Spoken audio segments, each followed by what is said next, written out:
gente, vamos retornar aqui. Então, a gente estava vendo lá no primeiro tempo todas essas questões da prosperidade lá dos Estados Unidos da América, como eles surgem como grande potência no início do século XX, e está extremamente entrelaçada. Lembre-se desse primeiro quadro aqui. Eu posso perguntar para vocês qual a relação entre a entrada dos Estados Unidos na Primeira Guerra Mundial e o seu crescimento econômico. É condensar todas essas informações, né? Eles eram devedores, passaram a ser credores. A guerra não aconteceu no solo americano. Eles não tiveram tantas perdas materiais, principalmente cidades zero, só perdas materiais humanas lá na guerra, no campo de batalha.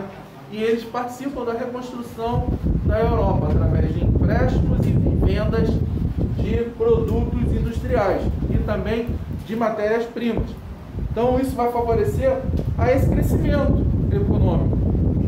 Só que nem tudo, né? Não era só flores essa década de 20. Então, também dentro desse momento vai surgir uma organização que, apesar do KKK, não tem nada de engraçado, né? É o KKK que a gente usa lá, né? A Ku Klux Klan foi uma organização criada ali na metade do século XIX, tá? E depois surgiu novamente a partir da década de 20. Então ela surge por volta de 1850 no sul dos Estados Unidos. Isso.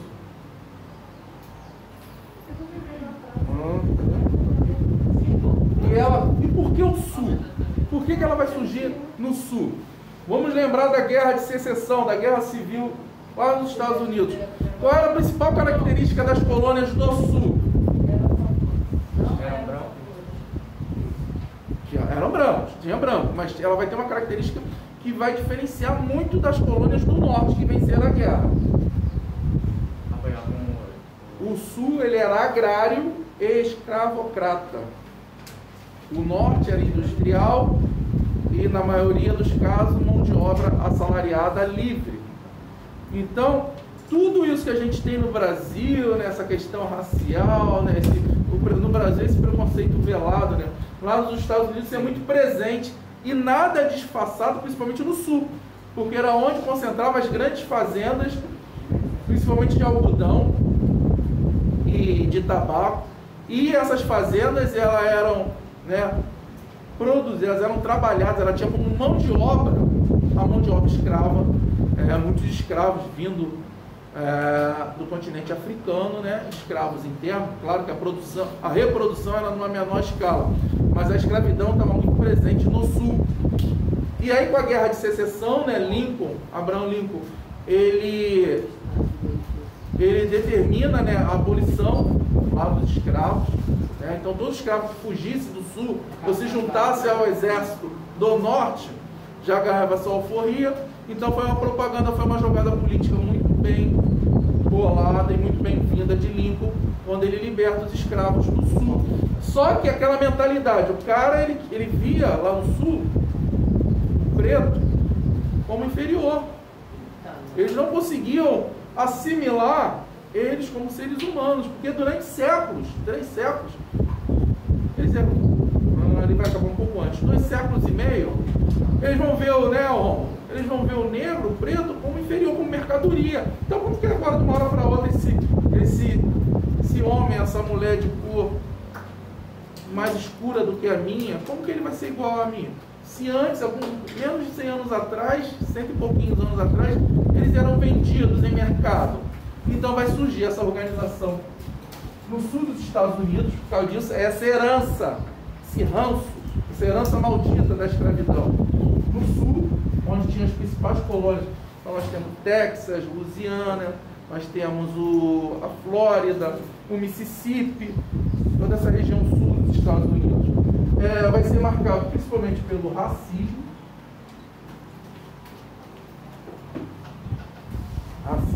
tá? Xenofobia. Porque lá nos Estados Unidos tem mais preconceito com pessoas asiáticas.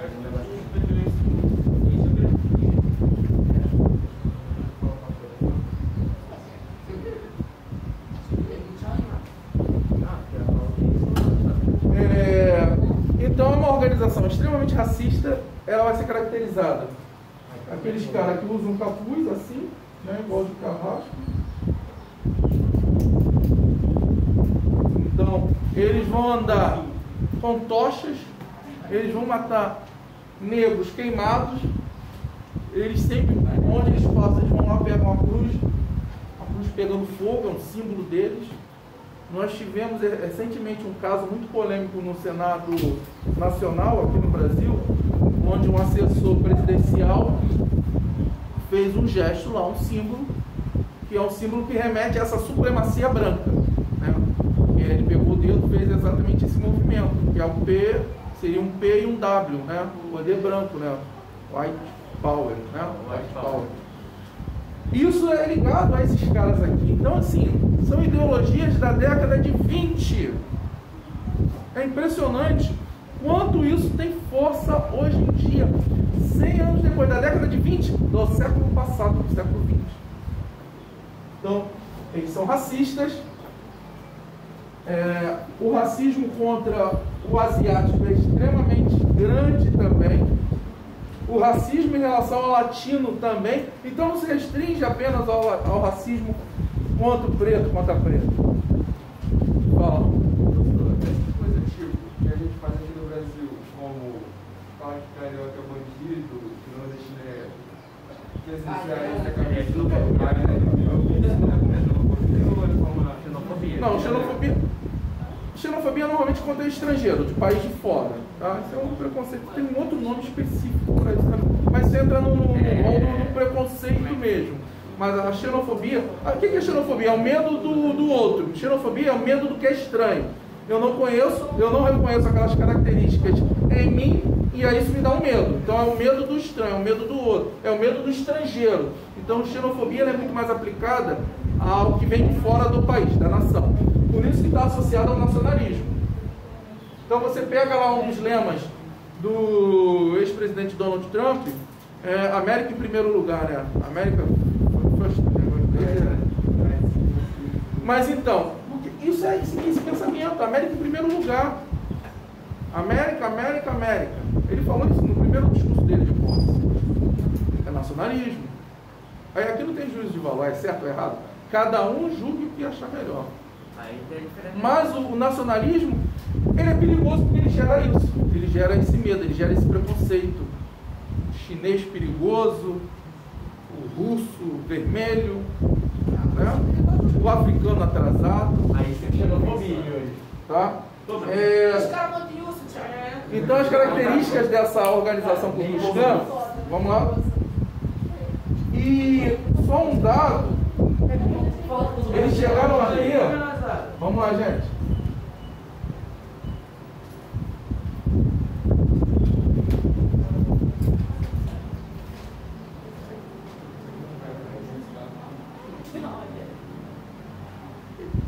$40 milhões de membros. Então assim, 40 não, perdão, 4 milhões. 4 milhões de membros vai ser uma coisa absurda.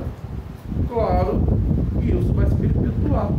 Então era muito presente nos Estados Unidos, até a década de 1960, um regime de separação racial muito claro. Ponto de ônibus para negros, ponto de ônibus para branco. Se existia algum ônibus em que os dois poderiam estar juntos, se um branco entrasse no ônibus e o preto estivesse sentado, ele deveria dar o lugar na mesma calçada. Então isso era muito presente nessa sociedade. E esses caras vão surgir nesse momento.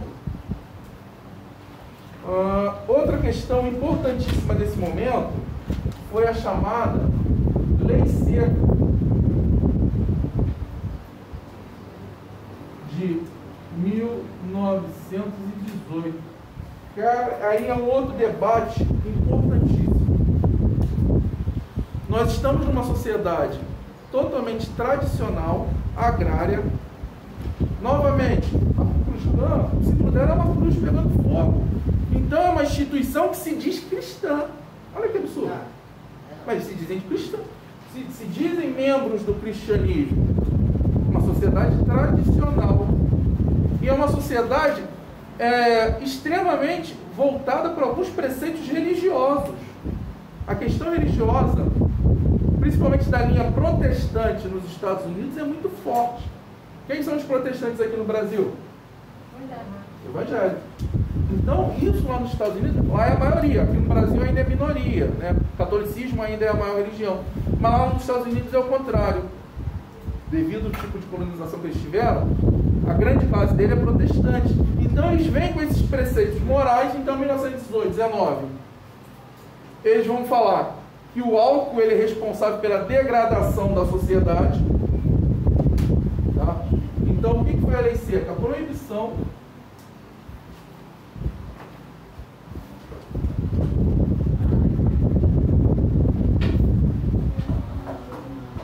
da produção e venda de bebidas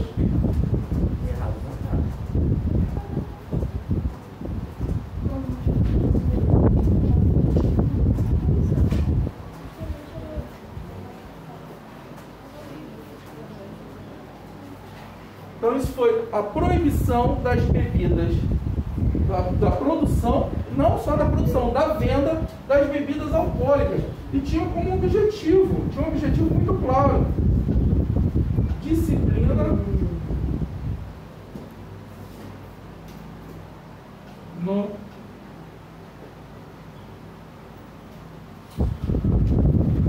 no trabalho. Isso aí remete claramente a uma ideologia calvinista. Lembra lá do 7º ano, quando a gente estudou sobre Calvino?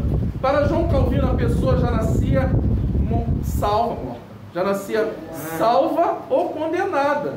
E qual era o sinal que a pessoa estava salva? Como que a pessoa poderia ter um sentimento de que estava salva? Qual o sinal na vida? Ajudando as pessoas na igreja. Aí seria a caridade. Isso já é mais uma teologia católica. Aí Lutero era pagando a indulgência. Isso aí, sorte na vida, como o Caio está falando, quando a pessoa tinha uma vida próspera, né? Então para Calvino aquilo ali era um símbolo de salvação. Muito bem, Caio, muito bem, Yasmin. E para Calvino, essa vida próspera, ela era alcançada por meio do trabalho, longe do que poderia distrair do trabalho, festas, bebidas. E aí a bebida era símbolo dessa corrupção, né? Você vai afastar o trabalhador do seu dever. E aí, essa ideologia... É um conceito, mas é um conceito levado ao extremo.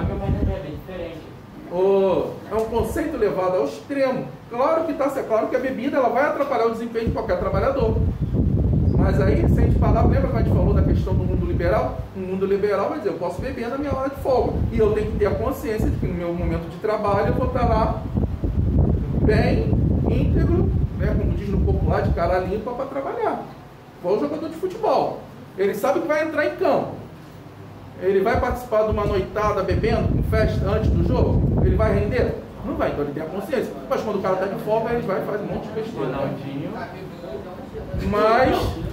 Mas eles sabem que se eles tiverem um momento de extravasar toda essa alegria assim, exageradamente, vai atrapalhar o rendimento. Mas eles têm liberdade. Então isso aqui não pode nem dar essa liberdade, não vamos nem deixar. Só que isso aí, Tiago, está certo, é uma ideologia certa. Só que nós estamos falando de seres humanos. Se eu pegar você, olha o Big Brother, vamos pegar o exemplo do Big Brother? O Big Brother, o pessoal está lá no bem do bom. Comida da melhor, festa toda hora, ar-condicionado, você está no calor, imagina estar naquele ar-condicionado que tem que usar cobertor o dia inteiro. Uma piscina maravilhosa, as pessoas não surtam ali presas. O ser humano, quando ele é privado da liberdade de escolha, ele surta. Ali no Big Brother ninguém morre de fome. Pelo menos, mesmo os da xepa têm o que comer. Tem proteína, tem vegetal, básico, mas tem. Mas eu sou privado da escolha. Quando eu sou privado da escolha, eu me rebelo. Se eu privar vocês da escolha, olha como que gera um desconforto. Vocês têm um momento do recreio, que normalmente é um momento de liberdade, correto? E aí quando eu falo que esse momento de liberdade tem que ser em sala de aula, onde está a liberdade? Onde está, né, esse refresco? Porque isso é mental. Vocês saíram do ambiente de aula, opa, respirei, vi o céu, estou ali, falei alguma coisa, falei uma bobeira, ri. Mas aí se eu mantenho vocês, isso psicologicamente é ruim, é negativo. Tá? Então aqui vai criar, aí Tiago, como eu estou falando, aqui vai criar um problema sério, tá? Porque eu estou proibindo as pessoas de fazer alguma coisa que elas gostavam. Então, eu estou proibindo um hábito que era comum, tá? E aí vai ter alguma consequência, tá? Olha as consequências.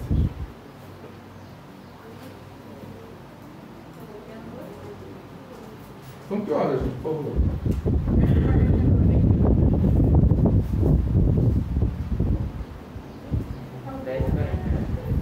Valeu.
E aí, gente, isso vai trazer uma consequência extremamente danosa.